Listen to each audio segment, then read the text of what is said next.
Otaku Anonymous was recorded in front of no audience whatsoever, but instead recorded in front of an enormous gaming setup that quite frankly causes normal humans to go insane. Any and all references to politics and or religion are not intentional and should be taken with 2 heaping spoonfuls of salt unless otherwise stated by Crypto. Kryptonite 39 is not responsible for the following: a sudden increase in blood pressure, the feeling of wanting to come through the television or monitor and slap Crypto across the face, involuntary shouting, the change of mind over certain topics, bleeding of the eyes, ears, or gums, or a sudden spontaneous combustion of the brain due to learning things that may in fact blow your mind. Excuse me, everybody. Would everybody please this? Shut up! Thank you very much. My name's Steven, and I am an otaku. I'm also your party leader. Oh, sorry, that's a little isekai joke. Anyways, would anybody like to go first? Let's get this quest on their way. Sorry, I just can't help it. Anyways, would anybody like to share first? Sure, I'll go first. Oh, that's just great. Come on up, sir. Hello. My name's Crypto, and I'm an otaku. Hi, Crypto. Hey, how you doing? I need you to take your pills, okay, Jerry? All right, thank you.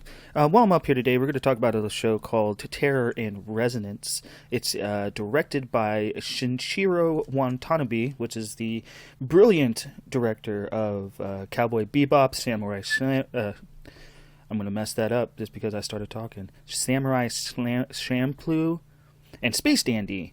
Carol and Tuesday is also one that he directed, and it was for Netflix only, I believe. So that's who created and directed it. The music in this was done by Yoko Kanno, which is also the woman who did Cowboy Bebop, Ghost in the Shell Standalone Complex, Wolf's Rain, The Vision of Escaflowne.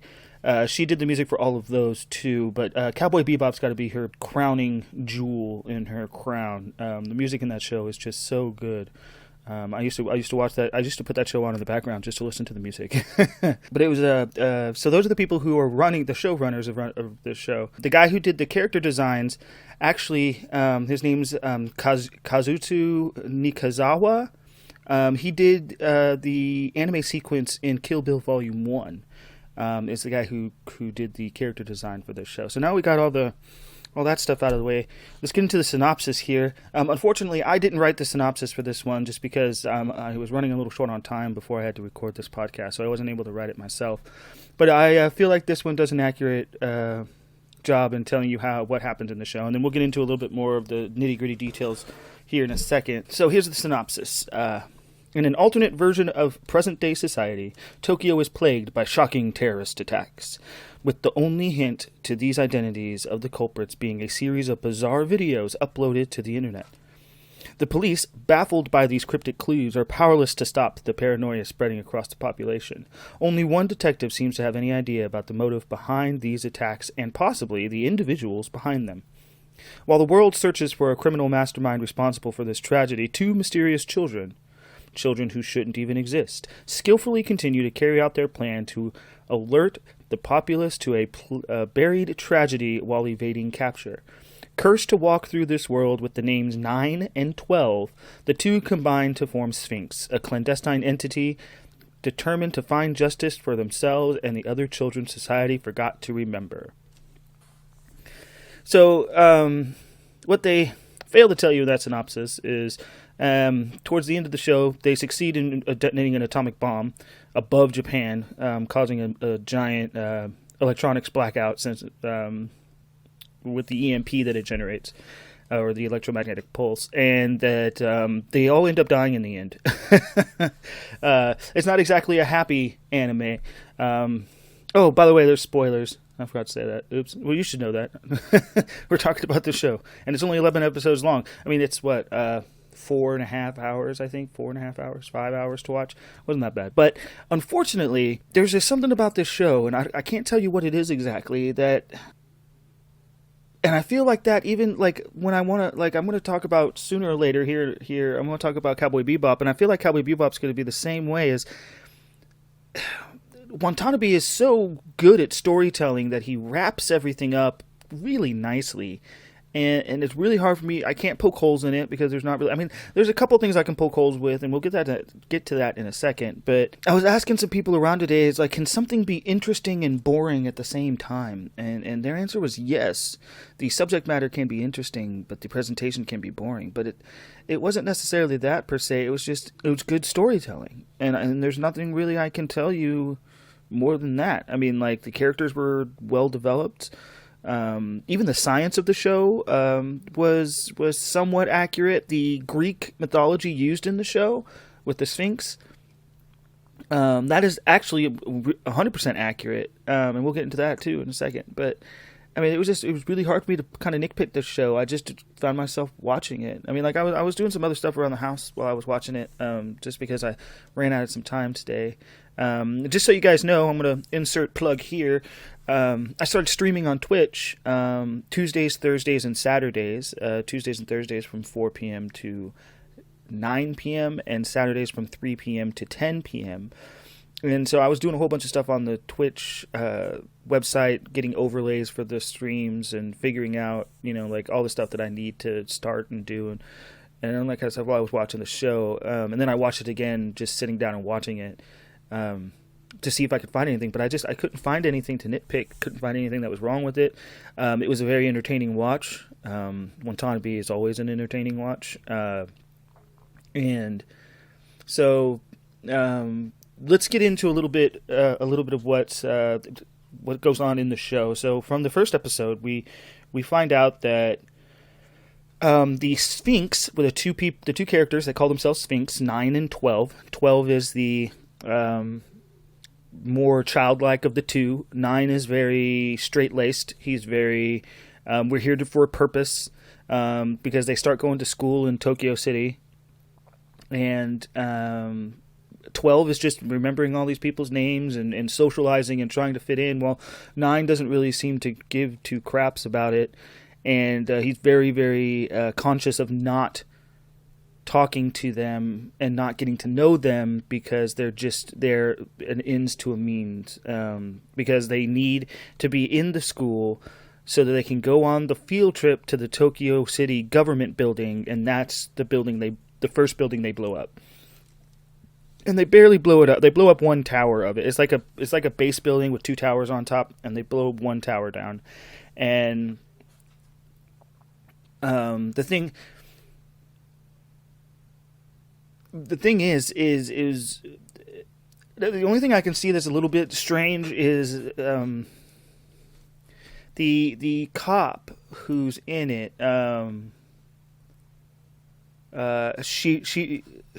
Shibazaki, I think is how they pronounced it. He is like a disgraced detective who is one of the best, so they call him in on it because it's such a baffling case, even though he was in archives instead of being a detective anymore. But he's able to put some stuff together that seems a little too far-fetched at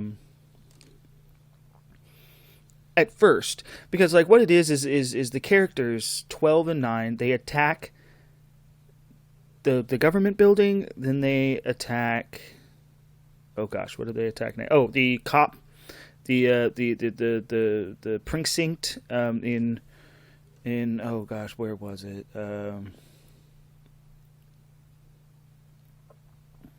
What's the name of it? Roppongi.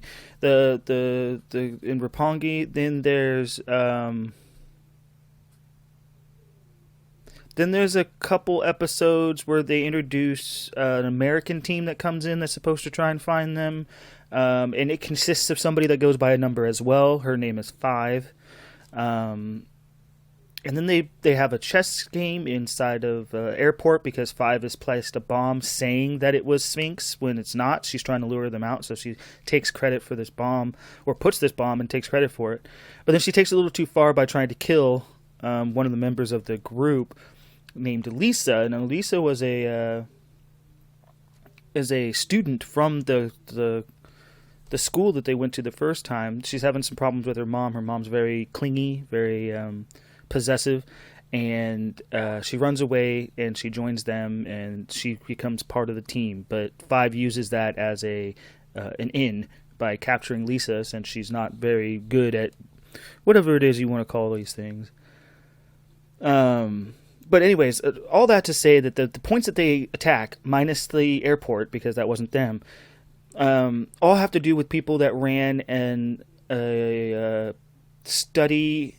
Well, it was more like experiments on children in Japan, to try and make them smarter, to make them a better class of human. And then they they disbanded it when the kids escaped because they were being treated like crap. And the kids that escaped were 9, 12. And I think that's it. I think 9 and 12 are the only ones that get out. A couple kids die in the process, and 5 has to stay behind.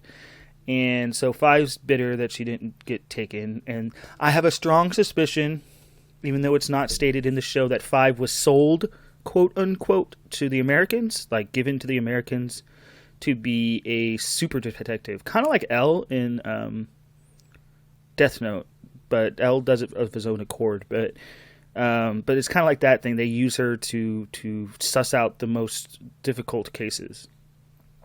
But anyways, the cop Shinibazaki ends up trailing all this down, going to all the people, exposing the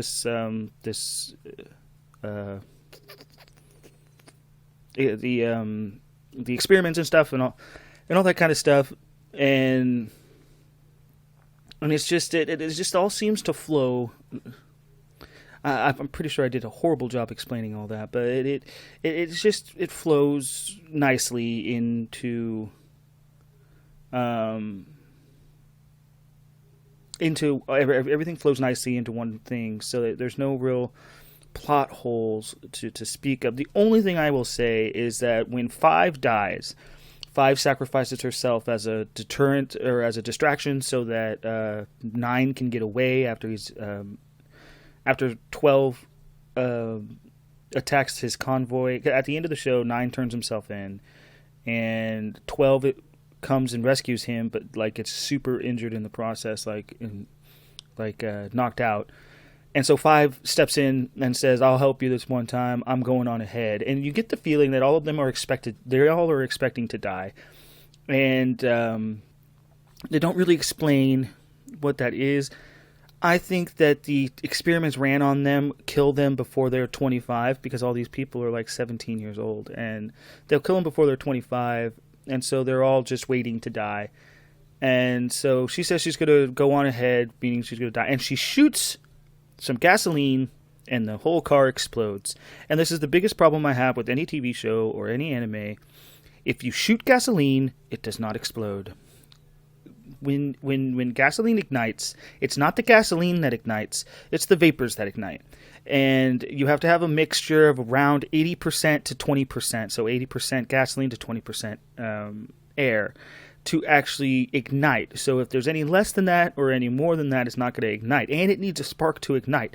The problem that a lot of people get is that when you shoot, especially some concrete, you're not going to get a spark. And a lot of people assume that just because there's an explosion in the gun, that's enough to ignite the vapors. And that's not true. First of all, the fire ignition would start at the hand of the person who shot it, and that's no good because most of the time they shoot it from afar. The only way you could ignite gasoline with a bullet is to shoot through metal to create a spark that would find its way to the right mixture and then ignite. And then once it ignites, then there's a chain reaction and everything ignites. But that's my biggest thing about people who just like in The Happening, they just pour gasoline on themselves and then they light themselves on fire. It doesn't. It's not as easy as you think to do that. You need to do lighter fluid or something for it to really ignite. Gasoline itself does not ignite. It's only the air around it. So that was one of the things that when I watched it, I was like, oh, this really drives me insane. Especially since they got the actual atom bomb right. Because the atom bomb they create, they set off a high altitude explosion. And the EMP from the atom bomb wipes out all the electronics in Japan, or at least that part of Japan, and that is a very true scenario that would happen. And there's a really pretty scene where everybody's looking at an aurora borealis that shows up, like some dancing lights that show up in the sky, which again happens in places with high electromagnetism.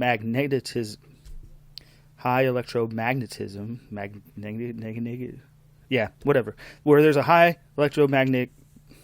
magnetic force, which is why the North and South Poles get it, which is why high up in the atmosphere gets it, so like Denver or Aurora, Colorado. But And they got that right, but they didn't get the gasoline right. And that's just a movie trope, but, like, that was one of the things that hit me. But 9 was smart enough to put all of his electronics in a Faraday cage box, or a lead box, or a copper-lined box, whichever one. I don't know, it doesn't specify. But they would both work, and because they both block electromagnetic waves. And so he was able to listen to music and be on his phone, and his watch still worked and everything, which was an interesting touch. But yeah, so... I'm trying to think of something else that, caught my eye, caught my fancy, or anything like that. I mean, it's a good... I am not saying that this is not a good show. I'm just saying that it's a very tightly wrapped show. I know what I was going to talk about. So, what gets them all started with trying to figure out who Sphinx is they give them riddles, and the answer to the riddle, the first riddle, is Oedipus. And Oedipus is a Greek myth about a man who was tricked into killing his father, and then tricked into killing his father and unknowingly married his mother. And it was written by Homer, or at least told by Homer, and Homer said, Homer added things like Oedipus's wife/mother hanged herself when she found out about the relationship between her and her husband, and all that kind of stuff. And in the show, I thought they did this because, well, okay, so let me finish the story of Oedipus. So he kills his mother, but then when that goes down the tubes, he goes blind, travels the desert, meets a sphinx, and then the sphinx asks him riddles so that he can pass the rest of the desert. And that's kind of what they were getting at with the thing. And the famous riddle was what first walks on two legs, then walks on... Wait, what is it? I'm sorry, I can't remember it exactly. It's what walks on two legs...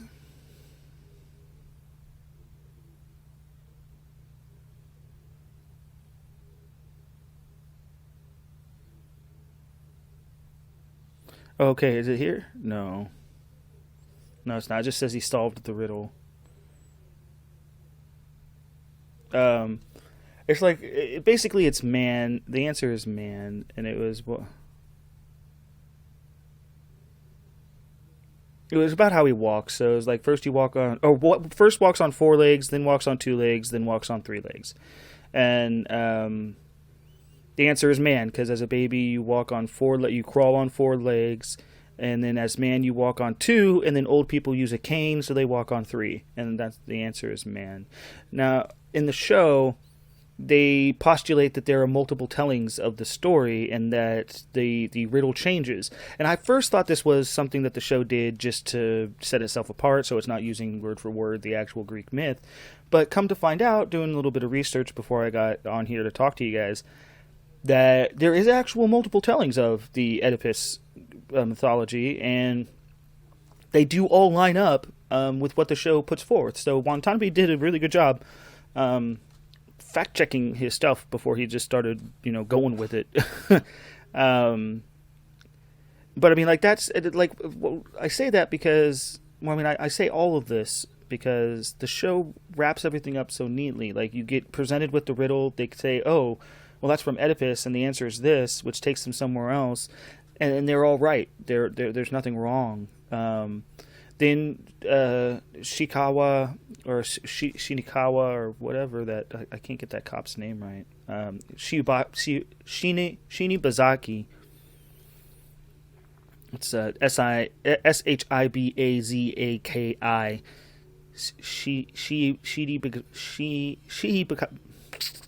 Dang, man. Shibazaki. There we go.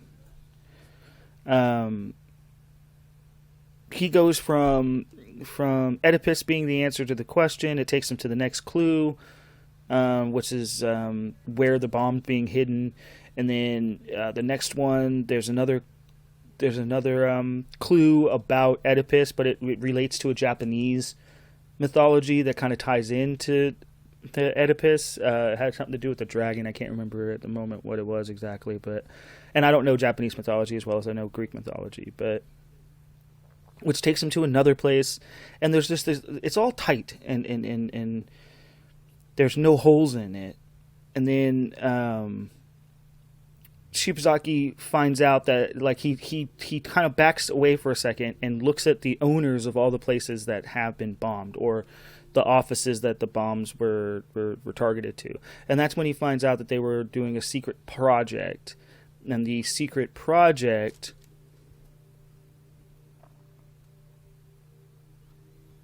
oh gosh, what's the name of the project?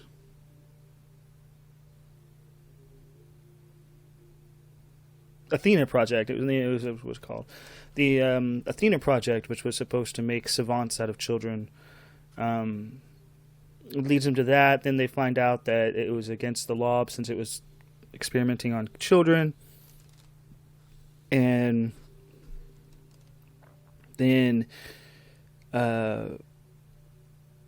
when the atomic bomb goes off and everything's erased, all the computer systems are erased, 9 and 12 go to their hometown, which has become an amusement park for some strange reason. I never really got that.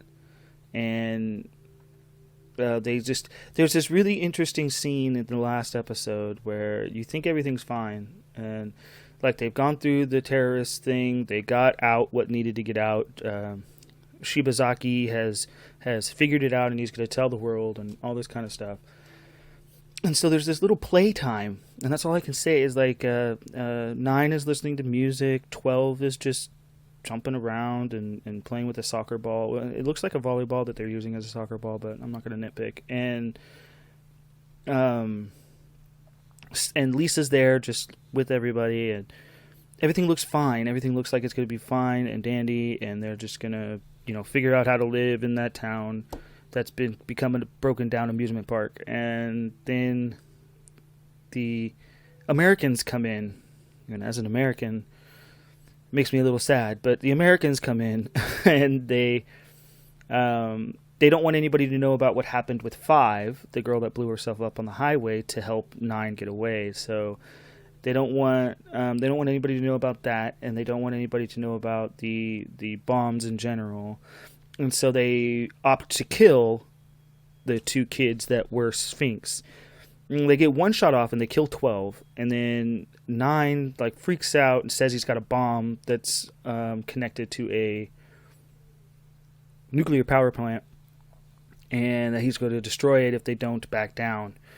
And then Shibazaki comes up and he's like, hey man, I'm going to tell the world what it is. Just let yourself go. Don't blow anything else up and all that kind of stuff. And then they walk away. And then literally within 2 minutes, you see a scene where when one of the kids died, 9 would put up a board, kind of like a grave, with their number on it. So there was one for 12, there was one for 5, there was 9, 11, all of the other kids that died were there. And then the next scene is just a scene of 12 and 9's numbers on that thing. So he must have died, but not by a gunshot, which leads you to assume that all the kids were dying. Not only that, they would get headaches during the show, and you'd be like, oh, well, it seems like they got some stuff happened to them, And that's pretty much how the whole thing ends. It all started with them breaking into the plutonium plant, I guess, I don't know, processing facility, and stealing the plutonium for the bomb. It ends with the bomb going off, and the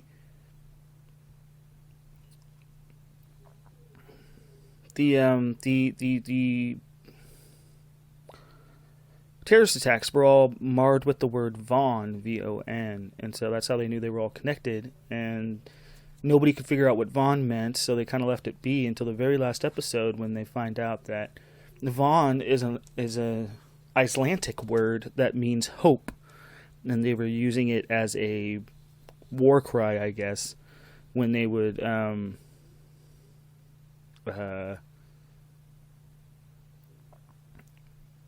trying to get out this conspiracy of these guys.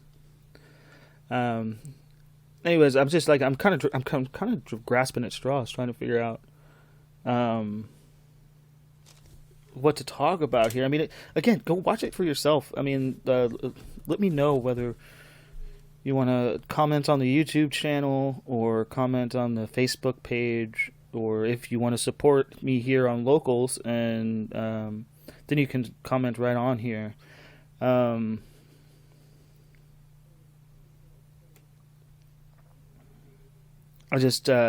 I can't think of anything else. I mean, like, directing was superb. I mean, it's Watanabe. It's not going to be not superb. And he wrote a lot of the episodes. Let's see here.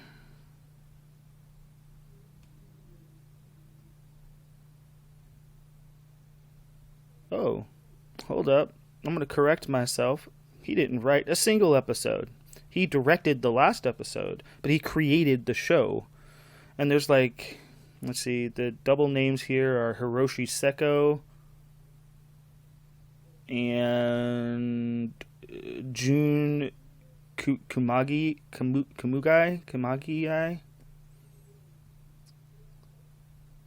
And Shoten Yano. He did the first 3 episodes. He wrote the first 3 episodes. Oh, that's interesting. He didn't write anything, and he only directed the last one. But yeah. Anyway, I'm gonna spend the last couple of minutes here, kind of plugging everything else here. So as you guys know, the podcast comes out every Monday. I need to tell you what we're doing next week. Next week we are doing Dead Man Wonderland, and I like Dead Man Wonderland. And Dead Man Wonderland is some of the most gruesome things you'll see in anime, but it is also some of the most crude in its language. Oh my gosh. I mean, like, I love the show, but it is so crude. And next week I'll be able to actually, not have to stifle my language while I'm talking to you guys, because if you've seen Dead Man Wonderland, then you won't care if I cuss, because the show is just full of it. Anyway, we're doing Dead Man Wonderland next week, and then I'm going to post a picture kind of giving us a timeline of what shows are going to watch then, because I'm running out of tiny shows, like 13 episode shows. I'm running out of them, so we're going to have to start doing seasons of shows instead, or parts. Full Metal Alchemist, it's parts, not seasons, because it was a year-round anime that didn't have seasons. It just kept coming out. Like Black Clover right now, we're on the 173rd consecutive week, barring COVID, of the show going on. It's the same way. But I'm going to have a schedule out to show you, you need to watch part 1 of Full Metal Alchemist before this, part 2 before there, all that kind of stuff. But next week we're doing Dead Man Wonderland. And then we do the podcast here Mondays. It'll come out on Locals. If you want to wait a week, even though if you're listening to us on Locals, you don't need to wait a week. But if you're not on Locals, a week old podcasts are put up on Mondays on Facebook and YouTube. I stream Twitch Tuesdays, Thursdays, and Saturdays. During the week, it's 4 to 9, and during the weekday, it's 3 to 10, or the weekend, it's 3 to 10. And then I'm also starting a Minecraft Let's Play, which is going to be on the YouTube, Facebook, and Locals, but it's going to be free for everybody to watch no matter where you're at. And I'm going to be starting an RPG storytelling run-through for Fallout 4. That one is going to be for supporters only on Locals. So if you want to get in on that action, you need to go to locals.com. Or actually go to cryptoscryptids.locals.com. It'll take you to my landing page. On that page, you can sign up and become a member, which means you have access to most content. And then from there, for $5 a month, you can be a supporter, and you'll be able to get the RPG run-through, which is a RPG storytelling. So I'm going to be telling a story through the eyes of the character while I'm playing the game. Other than that, we'll see you guys next time. Take it easy. Thank you. Hey, you guys, calm down. We have another meeting next week. We love you so much, Crypto! You stupid son of a... Would you just calm down? Okay!